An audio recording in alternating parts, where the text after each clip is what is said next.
ठाणे हे तलावांचे शहर म्हणून ओळखलं जातं। उपवन तलाव हे ठाण्यातील पर्यटन क्षेत्र असून ठाण्याचे हरित सौंदर्य आणि येऊरच्या डोंगर रंगामुळे ते शहर आता हृदय बनले आहे। उपवन येथील निसर्गरम्य वातावरणामुळे सकाळ संध्याकाळी शेकडो ठाणेकर येथे फिरायला, धावायला आणि व्यायामासाठी येत असतात। स्वच्छ पायवाटा, बसण्याची सोय आणि आकर्षक प्रकाश योजना यामुळे हे ठिकाण निसर्गप्रेमींसाठी एक आदर्श विश्रांती स्थान ठरलेले आहे। उपवन हे ठिकाण आरोग्याच्या दृष्टीने उत्कृष्ट असून येथे वर्षभर सांस्कृतिक कार्यक्रम मोठ्या प्रमाणावरती राबवले जातात।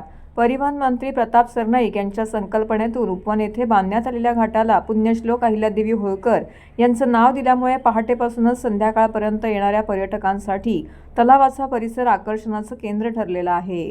ठाणे शहरात महाराष्ट्राचे आराध्य दैवत श्री विठ्ठलाला मानणारे वारकरी संप्रदायातील मंडळी मोठ्या प्रमाणात राहत असल्यामुळे उपवन येथील पुण्यश्लोक अहिल्यादेवी होळकर घाटावरती श्री विठ्ठलाची मूर्ती उभारण्यात यावी अशी संकल्पना परिवहन मंत्री प्रताप सरनाईक यांनी मांडली असता आता मूर्त स्वरूप प्राप्त झाले असून उपवन तलावाच्या मनोहर परिसरात श्री विठ्ठलाची तब्बल 51 फूट उंच भव्य मूर्ती साकारण्यात आलेली आहे।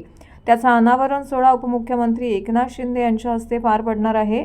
येत्या 31 ऑक्टोबर रोजी हा सोहळा सायंकाळी 7 वाजता होणार आहे। या प्रसंगी विठ्ठलाची विधिवत पूजा उपमुख्यमंत्री एकनाथ शिंदे यांच्या हस्ते केली जाणार आहे, तर फटाक्यांची प्रचंड आतिषबाजी सुप्रसिद्ध समाज प्रबोधनकार ह.भ.प. निवृत्ती महाराज देशमुख यांच्या हरिकीर्तनाचा कार्यक्रम देखील यावेळी होणार आहे।